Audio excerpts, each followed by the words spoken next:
عورت اور پرس. عورت اور پرس. ایک عورت بڑی تیزی سے بس میں سوار ہوئی اور ایک عورت کے برابر نشست پر جا بیٹھی۔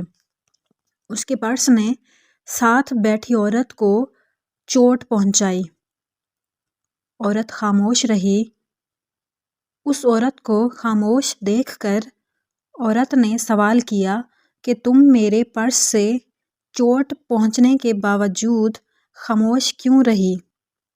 عورت مسکرائی اور گویا ہوئی، ایک معمولی سی چیز کے لیے مجھے برہم ہونے کی کوئی ضرورت نہیں، جبکہ ہمارا ایک دوسرے کے ساتھ سفر نہایت مختصر ہے، کیونکہ میں اگلے اسٹاپ پر اترنے والی ہوں۔ اس جواب نے عورت کو بے چین کر دیا۔ اس نے اس عورت سے معافی طلب کی اور جو الفاظ سوچے وہ سنہری حروف سے لکھنے کے لائق ہیں۔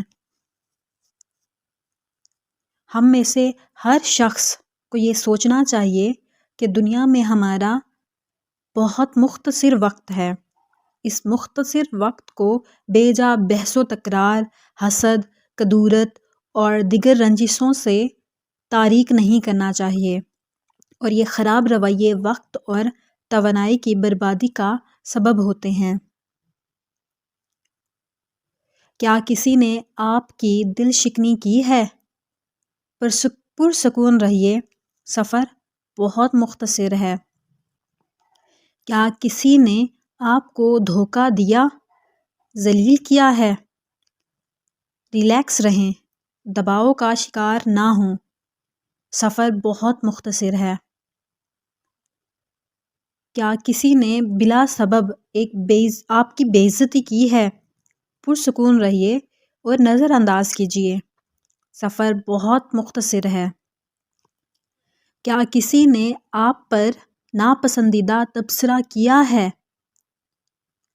پرسکون رہیے، نظر انداز کیجیے، ان کو اپنی دعاؤں میں یاد رکھیں اور بغیر صلہ کے ان کو معاف کیجیے، سفر بہت مختصر ہے۔ ہر وہ تکلیف جو کسی دوسرے سے آپ کو ملی، در حقیقت وہ اس وقت ہی تکلیف بنتی ہے جب آپ اس کے بارے میں سوچتے ہیں۔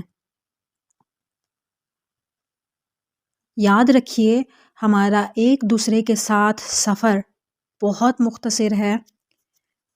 کوئی اس سفر کی طوالت سے واقف نہیں، کل کسی نے نہیں دیکھا، کوئی نہیں جانتا کہ وہ اپنے اسٹاپ پر کب پہنچ جائے گا۔